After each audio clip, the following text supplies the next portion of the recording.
Hi, everyone. I'm Serena Oberstein, Executive Director of Jewish World Watch, an anti-genocide and mass atrocities organization based here in Los Angeles. Rooted in our own experiences of persecution, Jewish tradition, and values, Jewish World Watch was founded in 2004, when the silence about the genocide in Darfur was deafening. More than 17 years later, genocide and mass atrocities are still rampant, and we are obligated to ensure that never again is a call to action. Impact in Action will highlight Jewish World Watch's robust portfolio and the way we fulfill our mission through education, advocacy, and empowerment projects.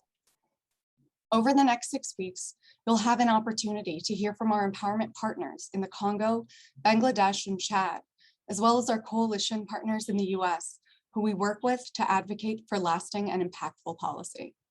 I'm particularly excited about our first panel of human rights advocates, Jewher, Ilham, Weiwei Nu, and Millete Birhanemaskel, who are bringing transparency and cultivating impactful change by combating the Uyghur, Rohingya, and Tigrayan genocides and mass atrocities. Tonight, you'll hear stories of resilience and unique circumstances that these women have overcome to accomplish great feats of leadership. You'll also hear the parallels of systemized brutality across atrocities, stories of heads shaven and families separated to dehumanize, of mass sexual assault and severe deprivation of food to weaponize, of propaganda that classifies and divides. Women are the backbone of every community and therefore frequently targets of violence. They are the glue that binds us and carries us forward beyond our trauma. The power and strength of the women on this panel is inspiring, and I hope it galvanizes you to take action by visiting our website and signing a petition, calling your elected officials, joining our advocacy committee, or giving financially.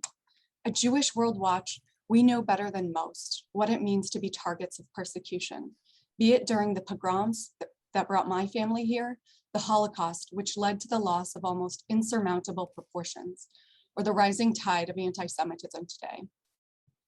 We know what it feels like to be alone in our fight, and that is exactly why we stand up with our Uyghur and Rohingya, Tigrayan and Armenian and Congolese sisters and brothers. In a few moments, you'll hear from the indelible Astvatsaturian Turcotte. Anna is a lawyer, lecturer, author, businesswoman, and human rights advocate. She is an Armenian refugee from Baku, Azerbaijan. Her grandfather survived the Armenian genocide. After fleeing Baku in the fall of 1989, due to the ethnic cleansing of Armenians, Anna and her family spent 3 years as refugees before coming to the United States in 1992. Anna recently started a foundation to benefit the vulnerable populations in Armenia and Artsakh Republic after the conflict in 2020. I can think of no better person to lead this conversation. Before you hear from Anna, we'll hear from one of our partners and leader of the Congolese movement of survivors of sexual violence, Tatiana Mukanire. Thank you again for being here and for holding up the world together. Bonjour, je suis Tatiana Mukanire. Je suis coordinatrice nationale du mouvement de survivantes de violences sexuelles en République démocratique du Congo. En même temps, je suis survivante de violences sexuelles et c'est un honneur pour moi aujourd'hui de parler devant vous, pas seulement en tant que survivante de violences sexuelles, mais en tant que femme leader dans mon pays. En fait, c'est pas que quand on a vécu les violences sexuelles, quand on a vécu plusieurs atrocités, on ne peut pas changer sa vie et passer de l'état de victime à leader dans sa communauté. En fait, ça a pris un temps. C'est avec l'appui de plusieurs personnes que nous sommes arrivés à être ce que nous sommes aujourd'hui. Je vais d'abord parler de ces mouvements.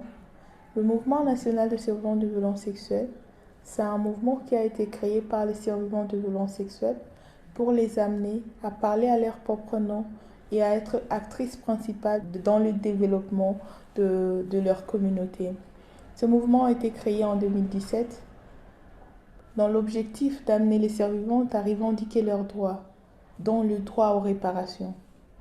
Et aujourd'hui, nous ne dirons pas que nous avons réussi, mais notre fierté aujourd'hui, c'est de voir que plus de 4000 femmes et certains hommes ont accepté de briser le silence et de parler pour que réparation soit rendue, pour que justice soit rendue aux femmes victimes de violences sexuelles, aux hommes victimes de violences sexuelles dans notre pays. Être leader dans cette société où les atrocités, ça fait plusieurs années que mon pays, la République démocratique du Congo, est en train de vivre le pire de ces atrocités. Plus de 25 ans de massacre. Et c'est compliqué pour nous de voir que depuis plusieurs années, nous n'arrivons pas à obtenir justice. Il y a 2 jours, nous avons commémoré les 11 ans du rapport Mapping. C'est un rapport que tout Congolais qui a vécu ces atrocités, tout Congolais qui a vu sa famille être massacrée, sa mère, sa sœur, son frère être violé, humilié par les violences sexuelles, voudrait voir être ouvert pour que toutes ces recommandations nous aident à reconstruire notre pays. Partout au monde, il y a des violences. Partout au monde, il y a des atrocités. Et c'est important que nous puissions tous se mettre ensemble pour que la paix règne et que nous puissions vraiment réussir à avoir un nouveau départ. Je parle toujours de mon pays parce que c'est un pays que j'aime et c'est un pays dans lequel j'ai vécu. J'ai vécu les bonnes et les mauvaises choses, dont les violences sexuelles. Et tout le jour, je reprends le mot que le docteur Mukwege ne cesse de dire, le prix Nobel de la paix 2018. Il n'y aura pas de paix sans justice. Et si nous, en tant que servants de violences sexuelles, nous réclamons que justice nous soit rendue, c'est pour que nous puissions faire la paix avec nous-mêmes, pour que nous puissions déjà faire notre deuil.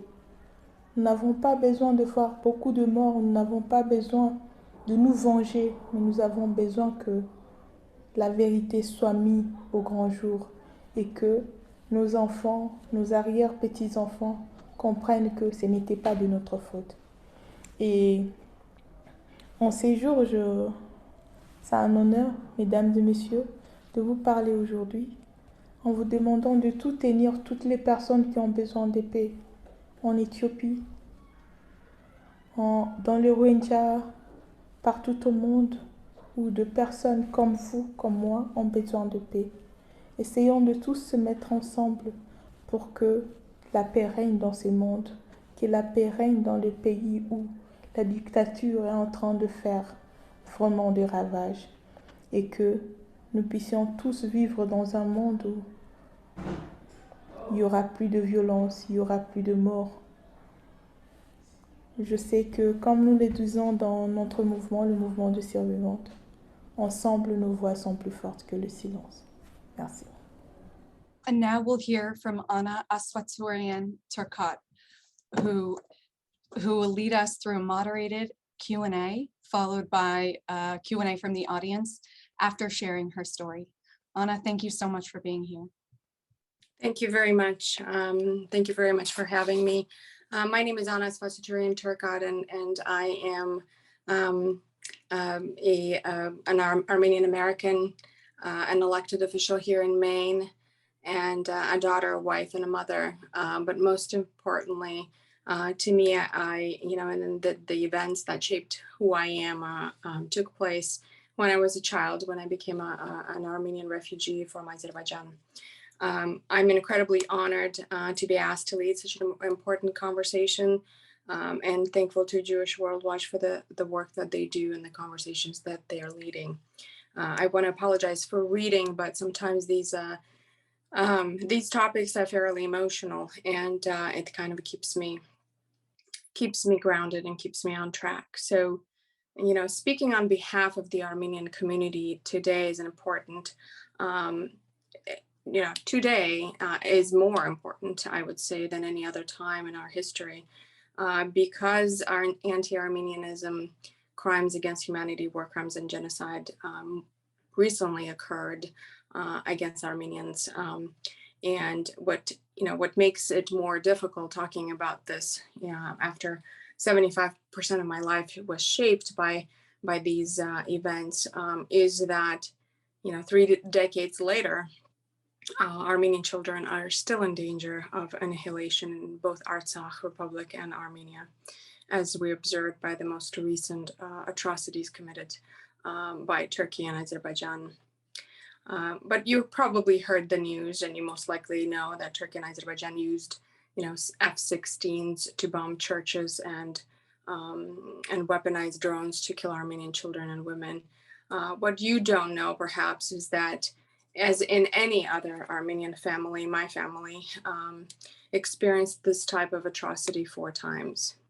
And it began way before I was a child. This actually started in my family when my grandfather was a toddler, and he survived the Armenian genocide when 1.5 million Armenians were killed in for the first genocide of the 20th century. And then 3 years later, he survived the atrocities in Baku, where 30,000 Armenians were also killed in what was kind of the aftermath of the Armenian genocide in 1918. 70 years later, when my grandfather was already no longer with us, the Soviet Union began its collapse. And in 1918, that facade that the USSR created around friendship of nations really began to crumble. And the first city, Sumgait, was the first to experience mass atrocities of Armenians in 1988. I was 10 years old. And then the major industrial city, Kirovabad, was attacked, and where innocent civilians were maimed, slaughtered, raped, and set on fire during the Soviet times. And Azerbaijani government orchestrated these attacks and targeted ethnic Armenians that repeated again in 1990 in my city, Baku. And these separate massacres, as we will hear these stories of these amazing women, you will see that, it's not just an isolated event. They might seem like isolated events by year and a massacre, but they're all interconnected. There are waves coming and going, building in hatred and strength, dehumanizing Armenians. That continues to this day, and during that entire time, we were on the edge. Our communities were attacked in single-family events or mass events, and we spent months in our apartment hoping that the violence against Armenians will stop, and it did not. I always say that my childhood ended in 1980, and that's when everything and everyone I knew were taken away from us. And that, to me, is anti-Armenianism in a nutshell. It's similar to anti-Semitism, but you never hear anti-Armenianism taught in schools, and it is a forgotten, Armenian genocide is a forgotten genocide, and thankfully this past year it was recognized finally after 106 years by the US government and the US president. But my childhood 30 years ago, these types of things stay with you. And, I can count the number of olive trees outside of my house. I can remember the utter horror of being attacked by a neighbor. I remember walking down the street with my face down, as my father taught me, so that I don't give away that I'm Armenian. And that same anti-Armenianism that made my grandfather an orphan made me a refugee, and now is making Armenian people in Armenia victims and refugees as well. And the key to that is what Tatiana said, is justice. There's no peace without justice, and there's no reconciliation and healing without strong countries, strong people standing up and speaking the truth. What I was, the avoidance of calling things as they are is really not delivering justice for mass international crimes and the culprit. So the silence, to me, lack of action on behalf of the international community, whatever that may mean, contributes to continued genocide across the world. So when we were preparing for this conversation, we had a discussion, and it was astounding to me the similarities in our stories, not just the mechanics of mass atrocities and genocide. You know, we all know that there are 10 stages of genocide and how humans are prone to commit it, and how they orchestrated it. It is an incredible thing to study and observe, and you can absolutely detect when genocide will occur. But for some reason, we just turn a blind eye as a world and let it happen over and over again. What astounded me, and instead of the similarities, and those were stunning, was the sheer determination of these women. Very similar, and you didn't have to even hear them speak. It was in their eyes, in their face, and the eyes tell a whole story, right? A refugee and survivor can detect each other from a mile away. We know what those eyes look like. And so they are telling their truth on a global stage, which is astounding on its own. I have family members who have never spoken about what happened. My parents never spoke about what happened until they read my book, which I wrote at the age of 14. And so here we are speaking on this very painful topic on a personal level, on a global stage. And so, it is a lonely place. It is a scary place because of the threats and the risk for your own safety and your family's safety for speaking out. It is a lonely place because although there are masses of people behind you, you're really, truly one of very few that's speaking out.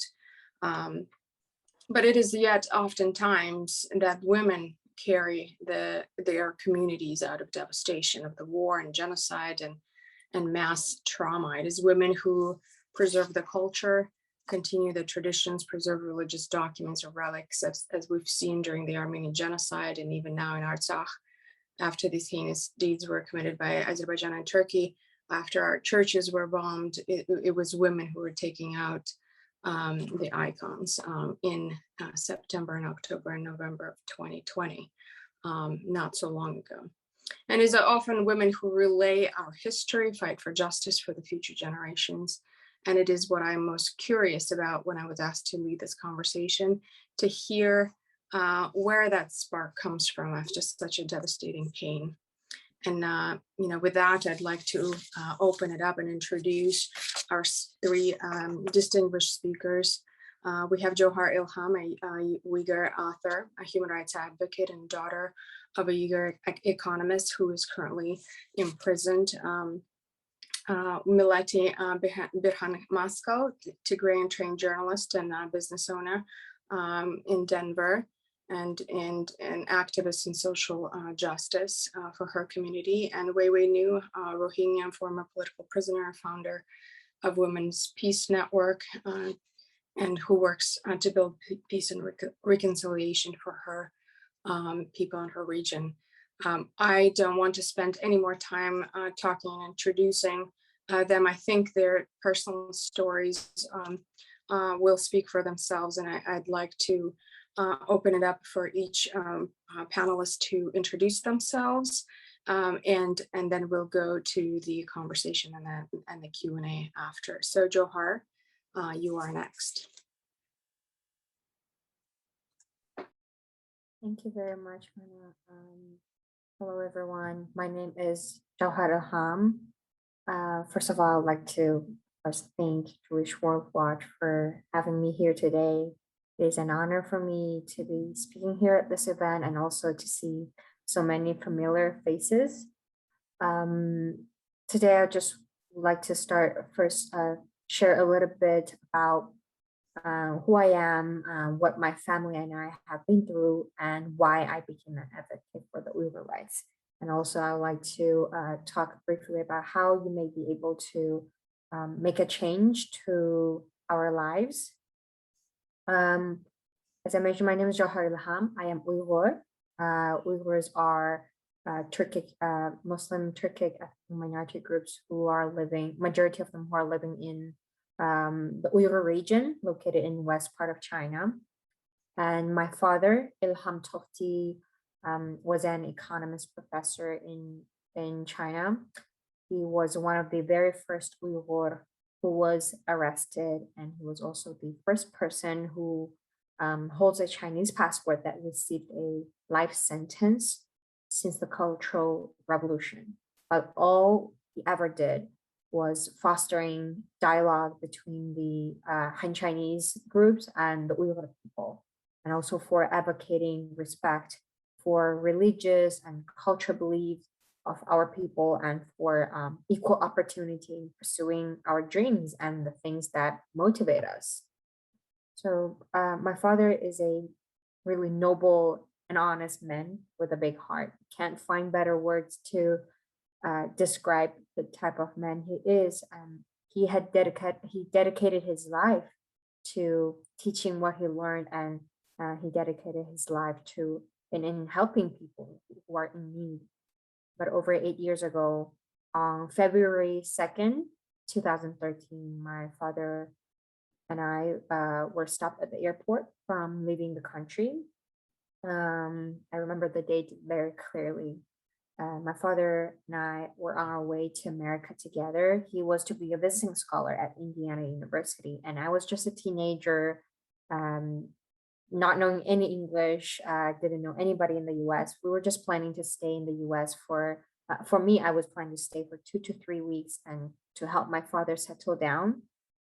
He was to accept a visiting scholar position at Indiana University, but as you can see, I am still here. I currently live in Washington, D.C., and I have never left.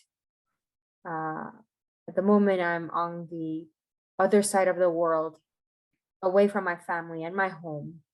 In 2013, that was the last time I saw my family.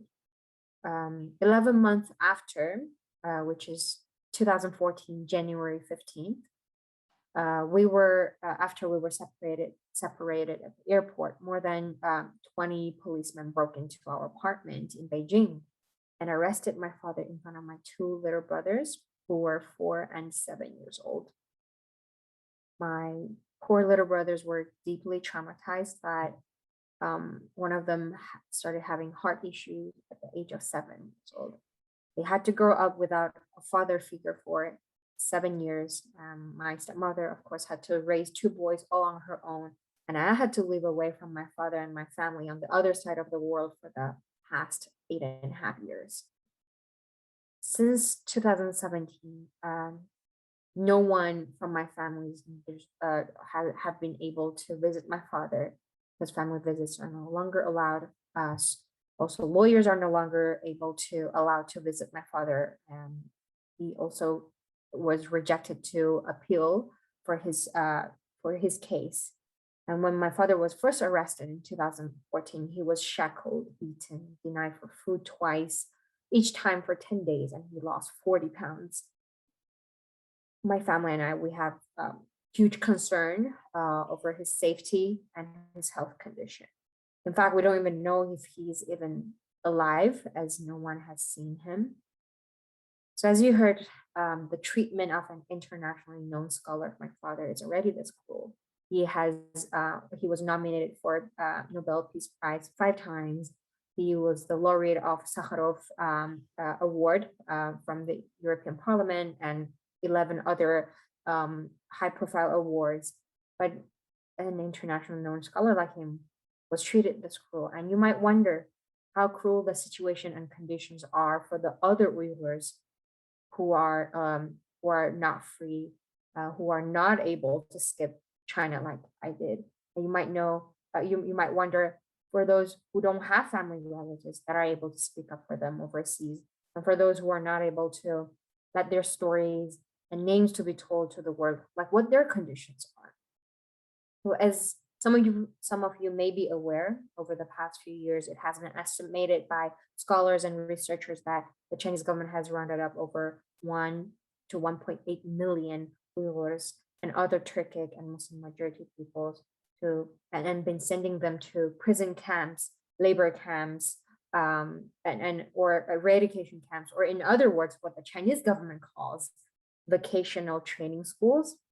And some Uyghurs have been transported away from home to other parts of China, where people have been working in factories under conditions that strongly indicate forced labor, and those are systematic and state-sponsored forms of forced labor, which intersects with other egregious human rights abuses. I have in order to work on several projects that I was involved, I have been interviewing former detainees, camp survivors, family members of detainees, and I've learned that the human rights abuses that they have experienced are way beyond my imagination, which include undermining the Uyghur customs and culture, widespread arbitrary detention, political indoctrination and transformation, family separation, pervasive surveillance, physical and psychological torture, forced sterilization, and gender-based sexual harassment, and also most commonly forced labor. And the Chinese government claims that those so-called vocational training schools with barbed fences and watchtowers and tall walls are for vocational training and poverty alleviation purposes. I wish that was the truth, and honestly, I really wish so. But unfortunately, the truth that I learned is that families have been separated, hearts have been torn, children and wives are screaming and crying for the missing or loss of their fathers, husbands, brothers, sisters, cousins, mothers, wives. So today, while speaking at this event, I would like to ask every individual of you to join me and start taking action to stop this humanitarian crisis from continuing. And this really needs to stop now. It doesn't matter if it's happening in China, it's happening to the Rohingya people, doesn't matter where it's happening. This needs to stop now. And this should not be allowed to keep happening in the 21st century.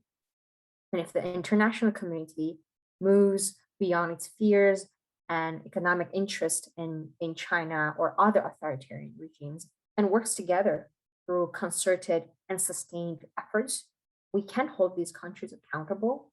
And one important way that we can do so, which I would like to focus on, is in the specific case of China, is through holding corporations accountable.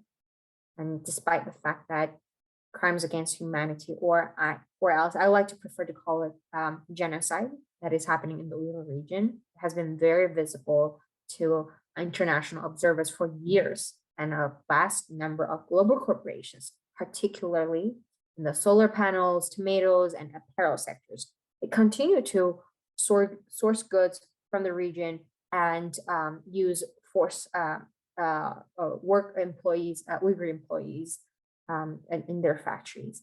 And at this juncture, no responsible corporation in any sector should be sourcing anything from the Uyghur region. No responsible corporation.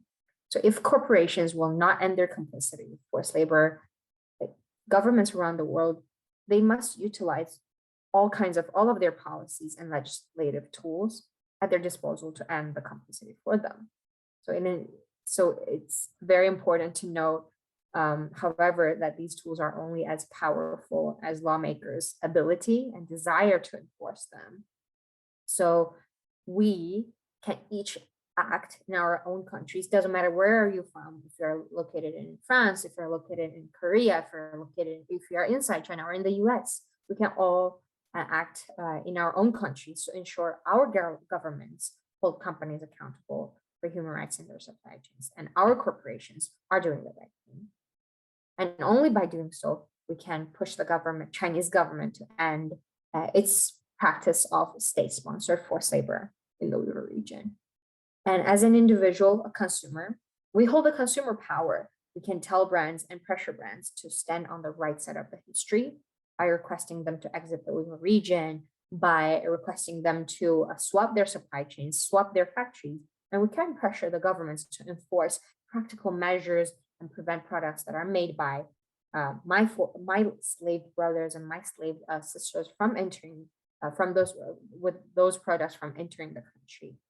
And my father used to tell me, there always is a solution for every problem, but your voice, your actions can be an important part of very important part of the solution. So not only free my father from unlawful imprisonment, but also we can free the millions of Uyghurs who live in constant fear. Thank you. Thank you very much for your insight and your personal story. You know, I have so many questions for you, but we'll jump to Melitti. Melitti, do you want to take that on and introduce yourself and tell us your story?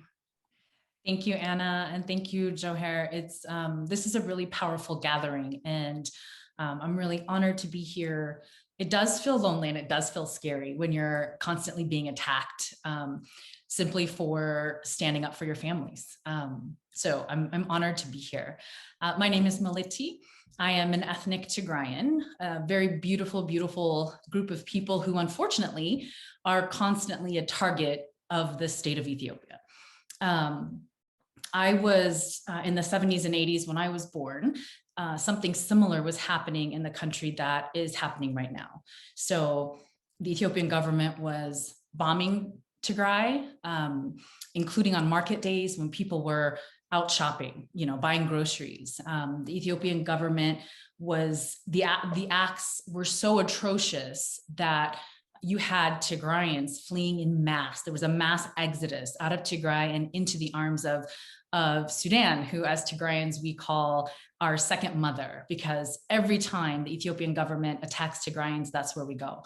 And that's sort of where my story begins. I was born in Sudan in the 80s. A lot of you, when you think of Ethiopia and you think of the 80s, you think of the famines. You think of the bloated bellies and the big head, you know, the large heads, starving Ethiopians is what you think of.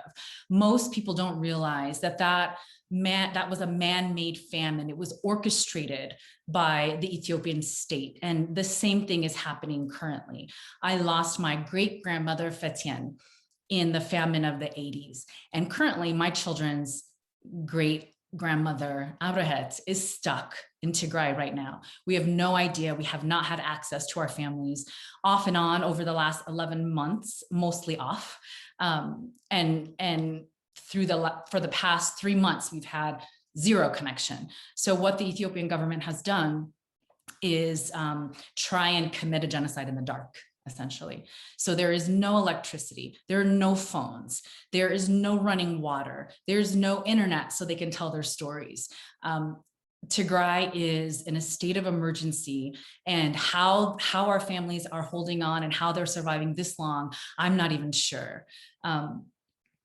Again, this isn't the first time. It happened in the 80s, but it happened prior as well under King Haile Selassie. And you know, it just keeps happening over and over again. And we're fighting to save our families. In this most recent genocide, I've lost 9 family members, all on my mom's side, all who are in the city. And so we were able to access them at different points in time to get information. Most of our families are farmers, and they're in the countryside. And so we've been completely unable to reach any of them at all. So we have no idea what the real reality is on the ground in Tigray. But from what we've heard, I personally have lost 9, including one relative who was beheaded in front of his mother by Eritrean soldiers. I want to talk a little bit about what's happening to the women and the girls in Tigray. We know that the youngest rape victim is 4 years old, reported rape victim. And we know that the oldest rape victim on record is 89 years old. It's tragic to think about raping a child. This has been described by a lot of analysts as genocidal rape, because you have situations where women's reproductive organs are being burned. You have stories about Eritrean soldiers who have vaginally inserted broken glass and trash into women. There are stories of women who are, and Tigrayans are deeply religious people of various backgrounds, but you have stories of women who desperately want abortions and can't access them. And so you hear stories about young girls who are drinking bleach because they don't want to have their rapist baby. It's hard for me not to be emotional when I talk about these stories, because the impact on women and girls is just so very tragic. And if you think about how you attack and how you destroy a people, you do it through the women. And if you think about how to save a people, you also do it through the women. And so you see that a lot of the efforts in the diaspora are led by really, really strong Tigrayan women, and Tigrayan men have largely taken a step back and supported women who are leading these efforts. And so we're fighting for our sisters. We're trying desperately to make sure that there is medicine in the region and that they can get the care that they need. But the thought too of all of the innocent babies that will come as a result of what's happening to Tigrayans is really tragic. And, you know, we speak up for our families, and we're called, I mean, every name in the book, they call us traitors or paid agents or secessionists, you know, I mean, just really insane and asinine things that honestly pale in comparison to the names and the dehumanization that's happened in Ethiopia and against Tigrayans. They call, they being Ethiopians, not just government officials, the average Ethiopian. And that's what's tragic about it, because, you know, Tigrayans are Ethiopians. We've considered ourselves Ethiopians all of this time. So to hear other Ethiopians echo what the government officials are saying, including our prime minister, and say things like they call us daytime hyenas, or weeds that need to be uprooted, or a cancerous people, or cancerous, you know, cancer that has to be cut out. Those are the kinds of things. Those are the names that our families are being called. And that dehumanization has made it easy for Ethiopians and other parts of the country to do things like set up mass detention centers, where various investigative reports have found that even children are being held, and Tigrayans are disappearing, and we don't know where they've gone, and we can't track them down, just based solely on their ethnicity. These are people who are completely unaffiliated even with military or you know, government things that are happening. So it's a real tragedy what's happening to our families, and it's happening in the dark. It's happening in the dark because there is no access. Journalists have been kicked out. Local journalists have been killed for telling stories and jailed for telling stories about the truth and what's happening in Tigray and what the Ethiopian government is allowing. And now you have the weaponization of food. We're back to another man-made famine in Tigray. Aid workers are not being allowed to travel into Tigray to deliver life-saving food. It's really tragic, because if you think about dying from starvation, it is a slow and painful way to die. And the food is there. The food is there, but they're not being allowed. It's not, the Ethiopian government will not allow it to be delivered to Tigrayan people. The ethnic cleansing, I'm so glad that, I think it was Jewher who called it ethnic cleansing, genocide that's happening in Tigray. The entire western part of Tigray has been ethnically cleansed. And to date, the Ethiopian government will not speak up, and will never speak up, honestly, for Tigrayans. So we are in a very, very dangerous place right now. Analysts and humanitarian workers and people who know, you know, who have seen, you know, war after war and genocide after genocide, have said that this will be on par or worse than the last famine, which killed over 1 million Tigrayans. And so it's a very desperate situation. And for all of us, it's our families. And that's why we continue to advocate in spite of being threatened, in spite of, I've been maced by a pro-Ethiopian supporter here in Denver. You know, we've all had to get cameras and you know, figure out how to protect our children when, you know, in certain environments. But we do it anyways, because our families will perish. They absolutely will perish. 7 million people, if not more, will perish if nothing is done. So thank you for your solidarity. Thank you for hearing our story. And I look forward to talking more later. Thank you very much, Melitti. It's an amazing, you know, your passion and your energy is inspiring, and you know, I stand with you, and I completely understand the impact of your activism and my activism on our families and our children, and how we have to adjust our lives. You know, you in Denver and me in Maine here, you're receiving death threats, and threats of being burned alive as an American citizen and a public servant, just for speaking for my people. So our next speaker is Weiwei Niu. Weiwei, are you with us today? Yes. Great. Thank you so much, Anna. It's hard to follow after hearing these heartbreaking stories.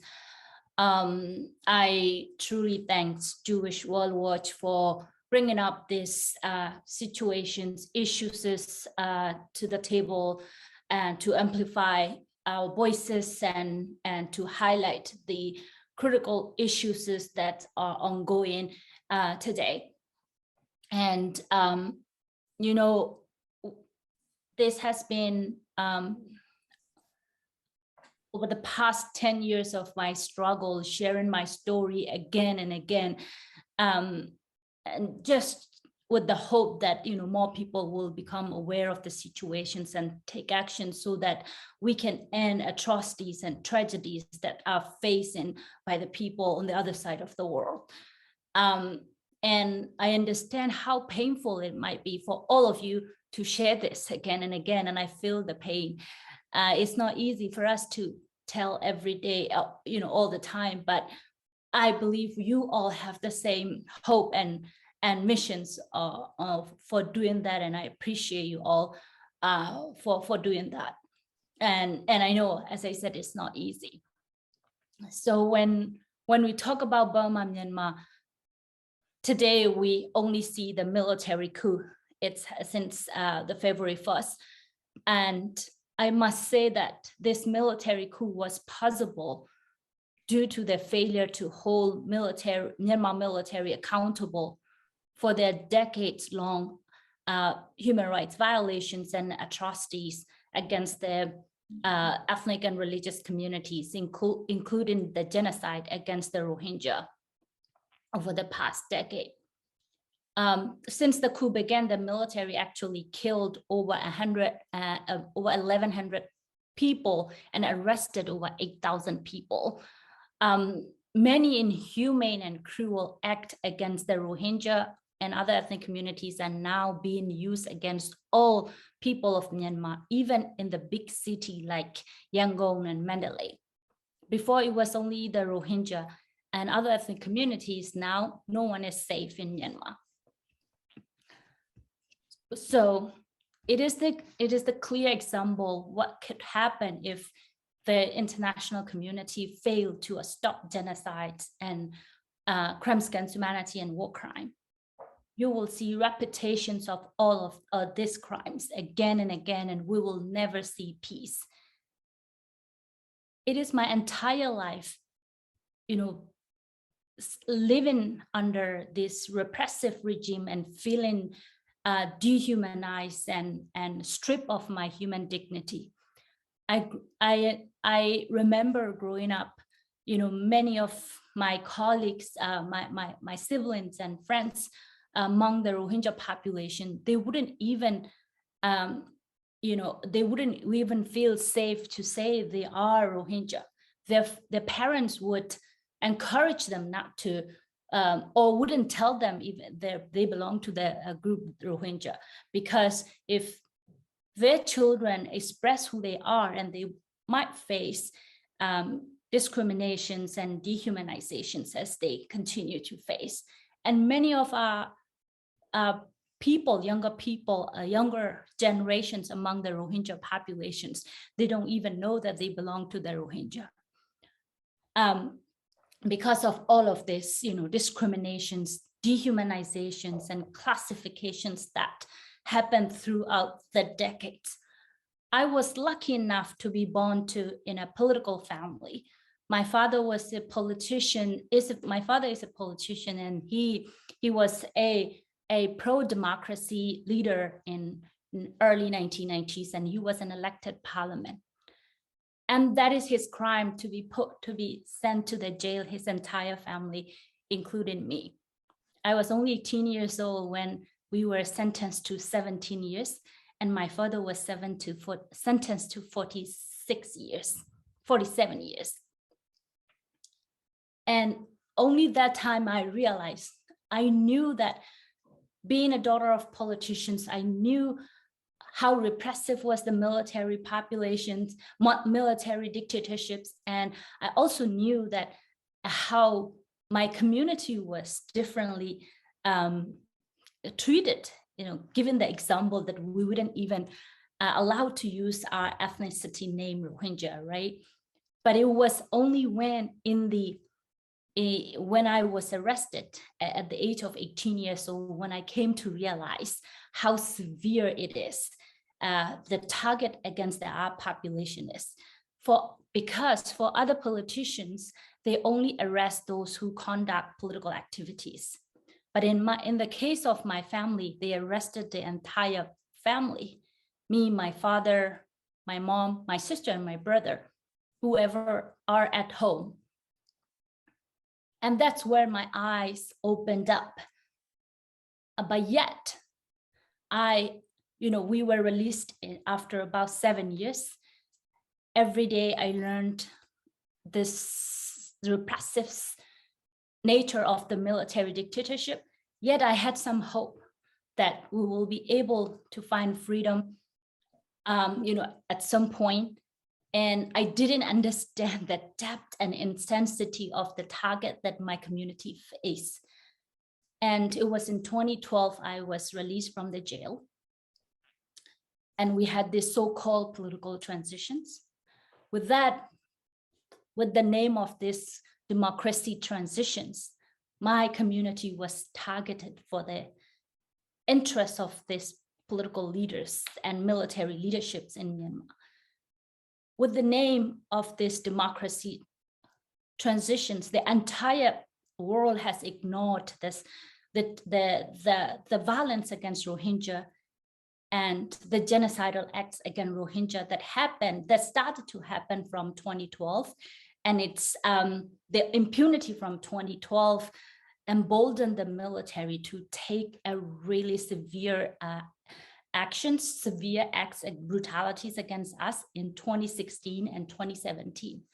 It was when about more than 800,000 people had to flee to Bangladesh by leaving their home and villages with barefoot. And it was when thousands were killed and women were brutally raped and mutilated. About 400 villages were burned. It was 2/3 of the Rohingya populations in northern Rakhine state where majority of our populations were are residing. And that is exactly a classic example of genocide. And the world failed to acknowledge what was it as it is. It's still now, until now, the United States and many countries fail to acknowledge the crime as it is, genocide. If you don't acknowledge what is happening in these situations, how would you even address it? We will never be able to address the crisis, and we will never be able to end the suffering of the people. The most important thing is to acknowledge what it is, whether it is in Ethiopia for the people of Tigray, or in Uyghur region in China, or in Congo. Luckily, it takes you over 100 years to get recognitions for the Armenian genocide. And we lost so many people within this period. And we cannot allow that. We had this horrific historical record in 20th century is what happened over people, the genocide in 20th century. And now we continue to happen in the 21st century. We are repeating the same story in different countries in different nature. There is no actions. One similarity I can find is when the lack of protections for the minority populations among our cases. And the world hasn't addressed it, let alone addressing the protections for the minorities. There is no acknowledgement of what is happening as it is. And I think this is where we need to push for. And I thank to Tatiana, to highlighting the need to bring justice to get peace. We need to acknowledge what it is, and we need to help. You need to help us to get justice for the survivors and victims. And we need to address these root causes, including providing protections, enhancing better protections mechanisms for the minorities around the world. So, this is my ask. I can go detail of doing the questions and answer, but for now, it's taken me since day one of my release from jail in 2012 to today. I've been advocating for this, for justice and peace for my community and my country, and freedom for all people in Myanmar, and working on it. And I want every one of us in this planet to help us, to get there, to bring justice and peace for our people. And yeah, thank you. Thank you so much. And just for our listeners, we appreciate your patience as we're starting the Q&A portion of this, and we would like to extend this presentation to a little past 6, because I think that the conversation is very I see this as a sisterhood, right? We are all in many ways are leaders in our communities, and sometimes we take ourselves outside of the conversation. Although we start with our personal stories, really it's bigger than that. It is, what I keep hearing is entire life, my family, hope, and all those comments really resonate with me. So I'd like to start with a question that any one of you can answer, and I'll phrase it in a very personal way. When Hitler planned to attack Poland and in a sense, commit Holocaust, he said, "Who, after all, remembers the Armenian, the annihilation of Armenians?" So this was a ticket to continue the acts of genocide through the 20th century with the example of what happened to Armenians, and no one remembered them, and frankly still don't. As a law student, I clerked at the International Criminal Court in early 20s when it was created, and was very idealistic about the idea of international law and prevention of genocide. Never again was said so many times, and all these things that I believed in really crumbled, not just the last 10 years of my advocacy, but also a year ago when the world watched. Melitti, you said something like in the dark, this is happening in the dark, but this is not the 19th century. This is the 21st century. It is all over the internet. Everyone's aware of it. It's happening in the light. Yet the darkness is shined upon it by politics, by money and power. So the promise of never again, what does that mean to you? Is it real? Can we make this a reality? And what are the steps to do that? So, any one of you can answer it, and I'd be happy to have you all answer.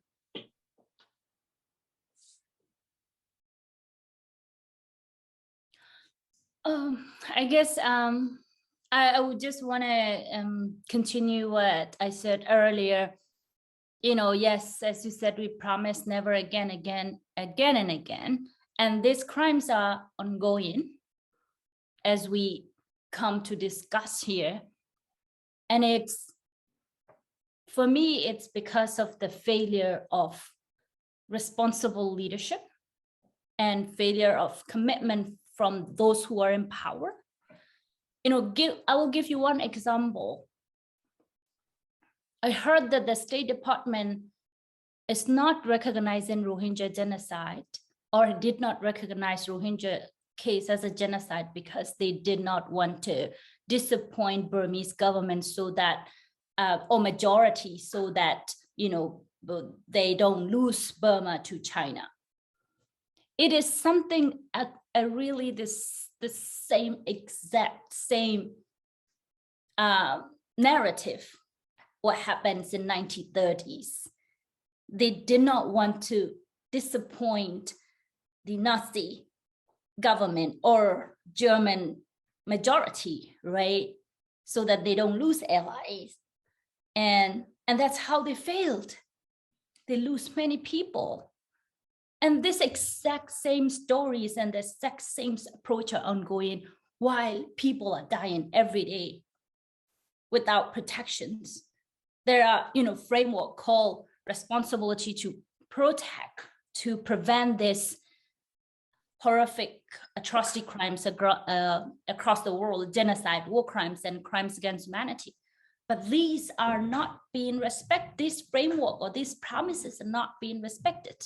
And the governments are not being responsible. So I think, what is important is for us, we feel responsible for our people, for the people, for our communities, and we're going to continue this work. And for you, I think, whoever in this room, what important is, hold your leaders accountable to end this crisis. They have responsibility to protect people around the world. When we have conflict and major humanitarian crises across the world, your freedom is not granted. Your life is not secure.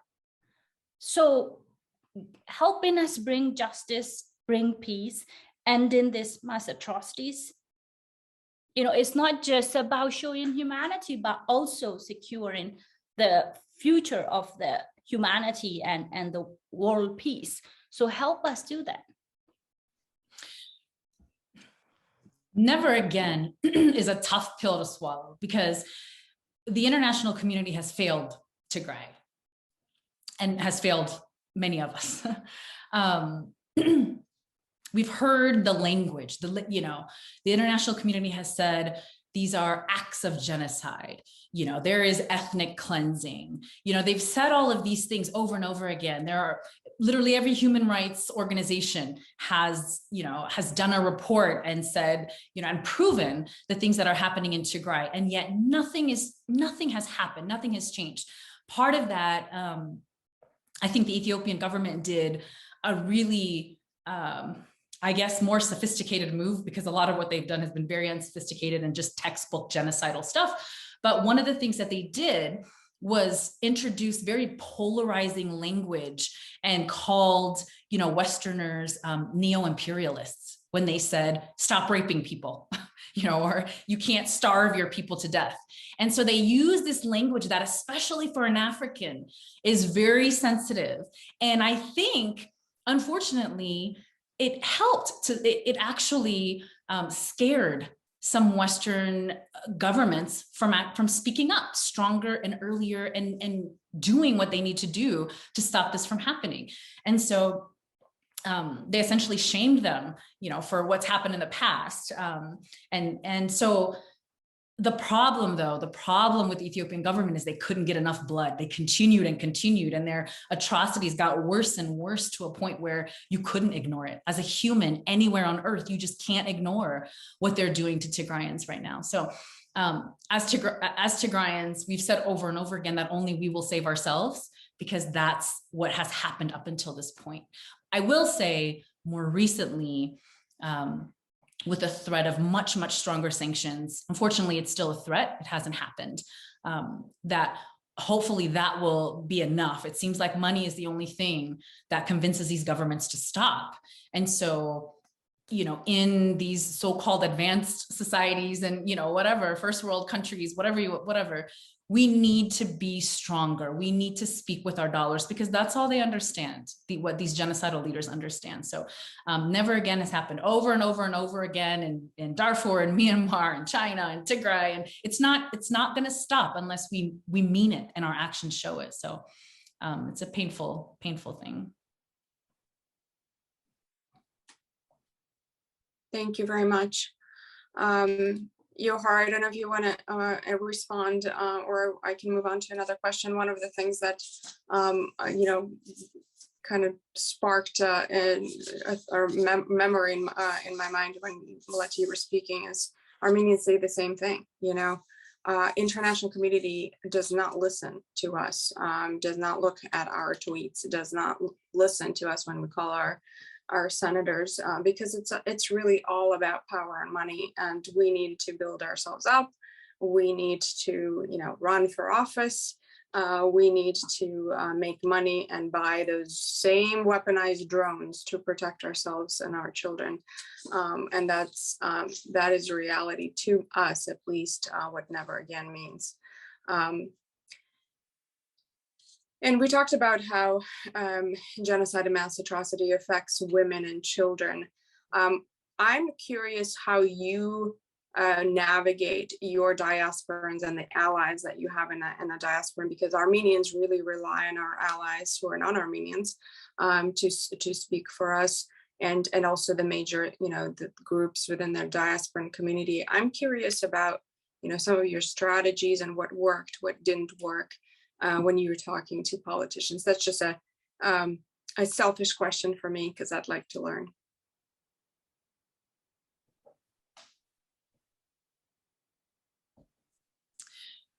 I'll start. I've met with dozens and dozens of senators and representatives to talk about what's happening. And our biggest challenge was just getting them to understand what was happening. It was really interesting to me how little actually these policymakers and people who are funding, you know, our countries in different ways, how little they understand of how things work, like on the people to people level.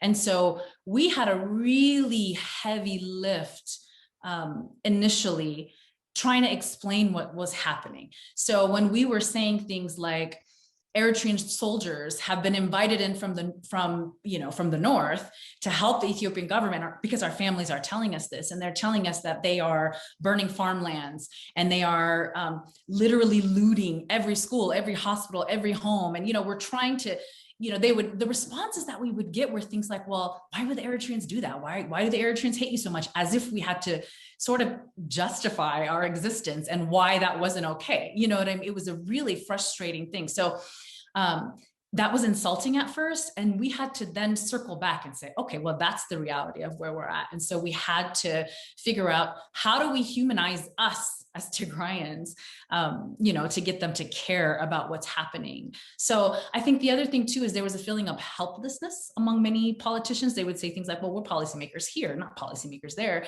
And so we had to literally educate that, you know, the money that you send is being used to fund a genocide, you know, or you have these trade agreements that benefit a government that is using that money to, you know, drop bombs and drones to destroy and annihilate an entire people.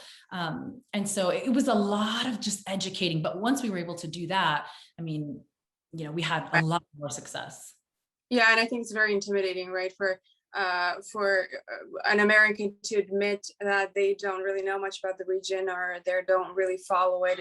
It's embarrassing sometimes, but that's the reality of living in this country. You don't see it on CNN or on MSNBC or Fox, so it must not be out there, and that's the reality of advocating for communities that don't make the front news or the front page. And I know we are running out of time, but I wanted to give an opportunity, Serena, if there are any questions from the community to ask a question. Is there something that stands out for you, or would you like to have, or do you have a question? Hi. All right. You know, I think I actually, the one question that I think Jewher started to touch on, but I would love to delve more into, because I think it's really critical, and we've all sort of touched on it, is talking about, you know, earlier intervention and how as activists we're able to push for change. And that does start with not just policy engagement, but advocating about corporate involvement.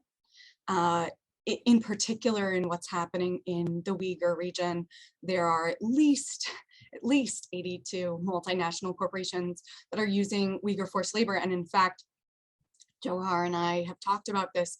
At least 4 of them have direct ties to the Holocaust, right? So, you know, this idea of perpetrators doing things over and over because we don't hold them accountable is it's so real in so many aspects. It's not just our governments, it's the people who are running business. And so I guess, Jewher, can you tell us a little bit more about how widespread the problem is, what goods sold in the US are tainted, and maybe how we can take further action? Sure. My answer is actually going to be linked to the first two questions that Anna mentioned about the never again, and also what has worked the best for government to on specific issues. So first of all, as Millete earlier mentioned, educating was extremely crucial, and it has been difficult. What has been happening for in the Uyghur region, most of you all might have heard it starting from 2018. But it has been happening for years, and it's not a very recent issue. The forced labor issue started around the mass use of forced labor started around 2016, but forced labor issue in China has existed for decades. And because of governments around the world inaction, it had happened.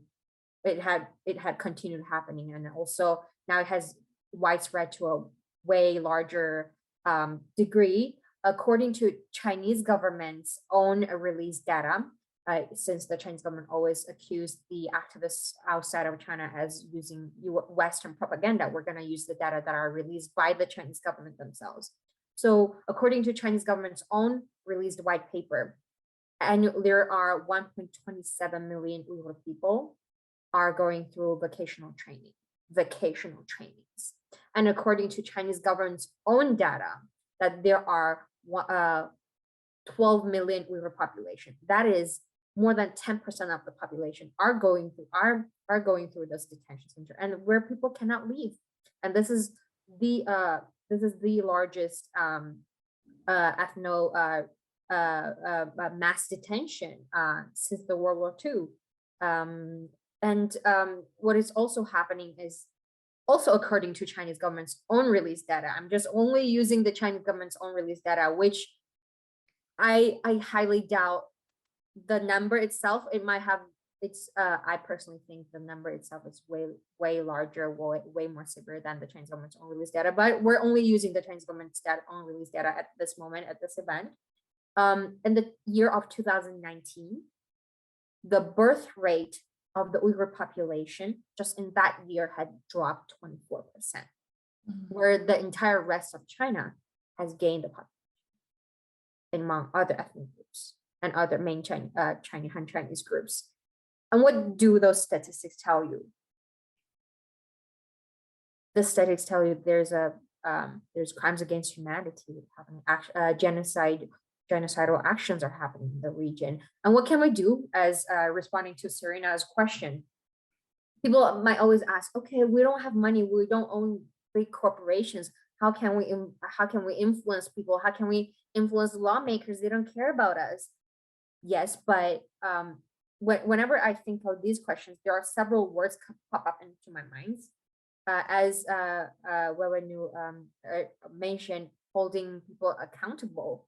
We shouldn't only hold the Chinese government, the authoritarian regimes, the perpetrators accountable. We also should hold your own government officials, your own government leaders accountable, because we are just individual citizens who are living our peaceful lives, and these governments, they are one way or another complicit in those, because the world is interconnected than ever. Especially with those bigger regimes, they're all cooperating in economically, politically.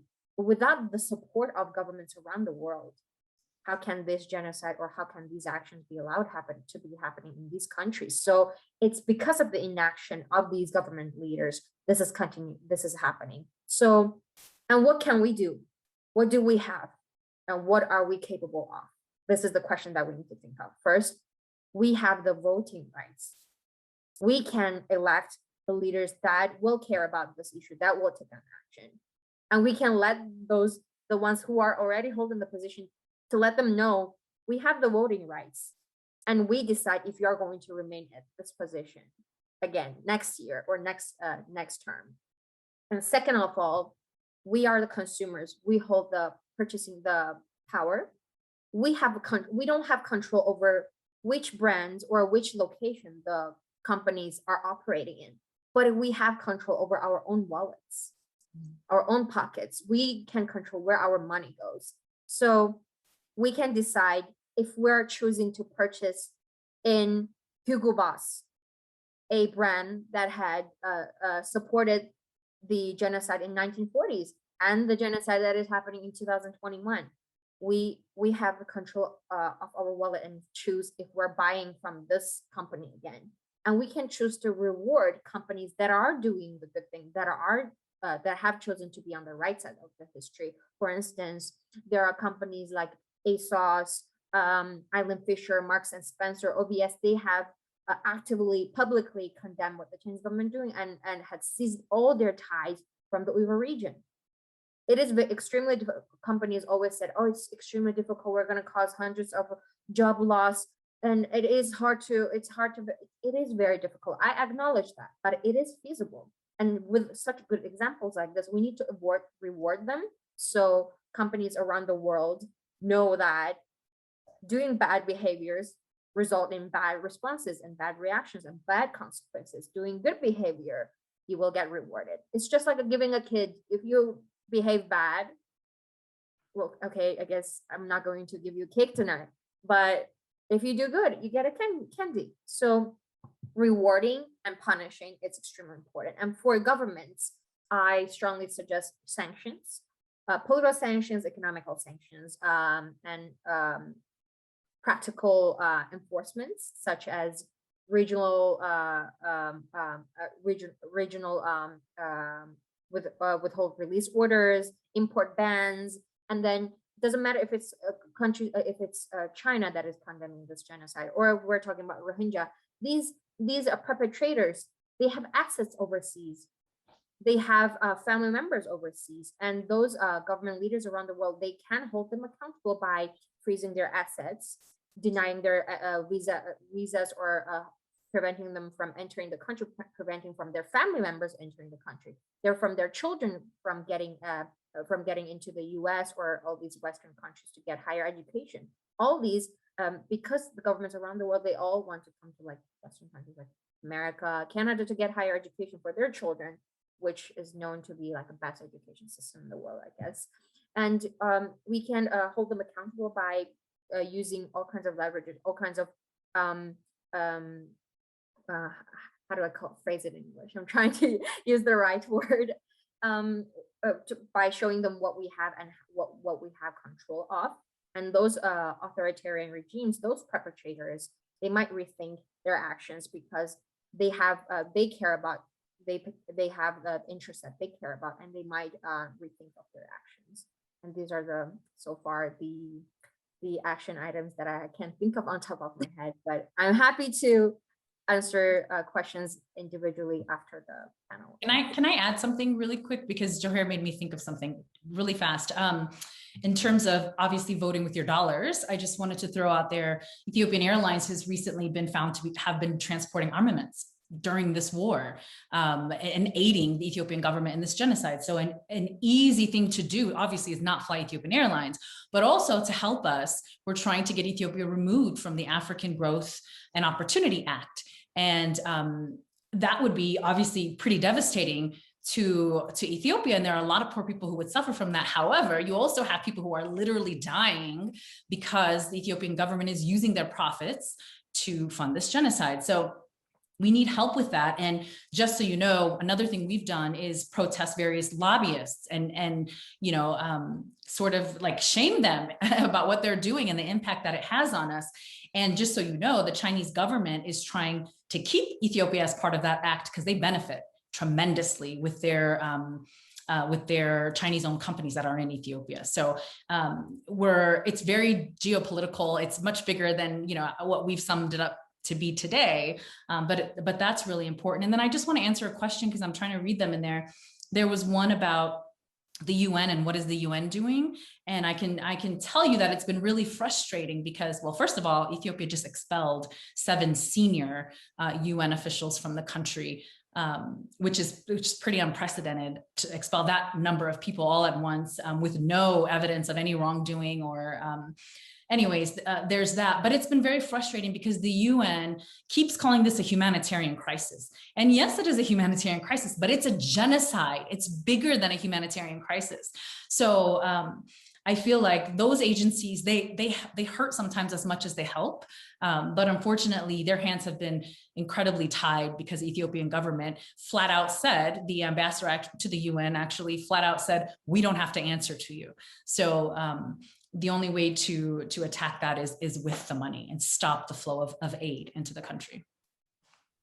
And I will add to the energy and the planning that goes into something like right lobbying and protesting and visiting members of Congress, which I feel like I live in DC sometimes.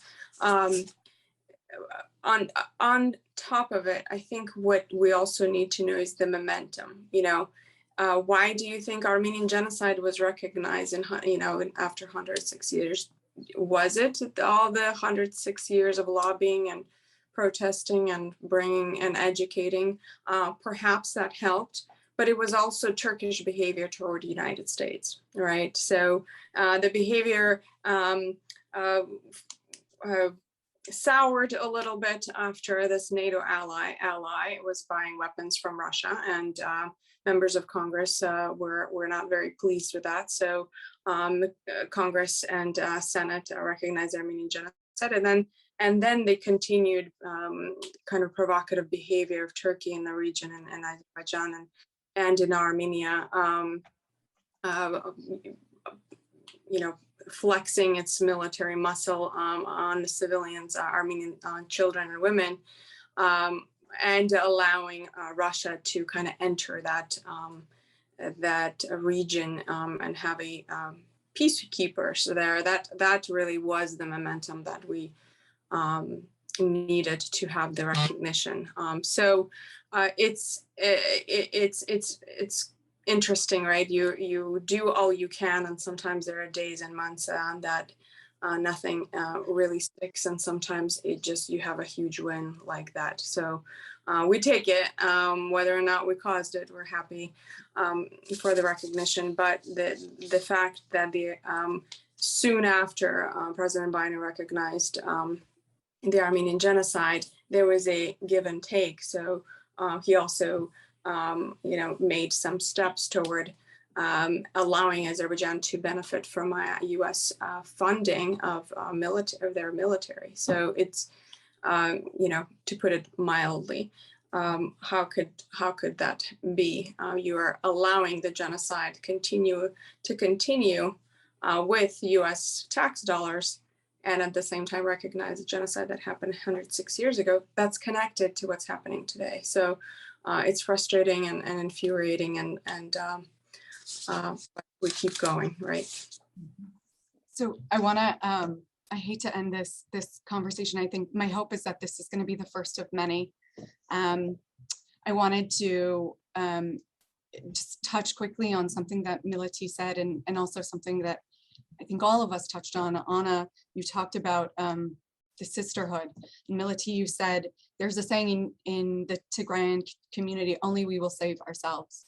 Growing up in my house, my grandfathers, both of my grandfathers, came here in the early 1900s, fleeing persecution, and were liberators during the Holocaust. And one of my grandfathers, who had the misfortune of going into Joseph Mengele's museum by himself, seeing some of the worst atrocities that mankind is capable of perpetrating, would say to me growing up, get an education, become valuable. They will take the gold teeth from your mouth, but they cannot take your brain. And so as I hear each of you talking, there's so much that resonates. And the idea that this has to be a sisterhood, this has to be a personhood. Our hope in convening this conversation is that we wouldn't all feel so lonely, and that we would know each other's stories and feel compelled that when we hear about the Chinese Communist Party doing something to the Uyghurs, or the Eritrean military perpetrating something against the Tigrayans, or the Burmese perpetrating against the Rohingya and denying them repatriation, that we will all feel compelled to act, to stand together and say, we know this story is our story, and end it, intervene sooner, and make sure that we are not just, you know, a peoplehood on our own silo, but that we are a coalition of nations. So on that, I really do hope that we continue this conversation. I want to thank everybody for sharing your incredible stories and your strength with us. I want to thank all of our partners and the sponsors of Impact in Action, especially Diane and Jules Cabot, for coming today.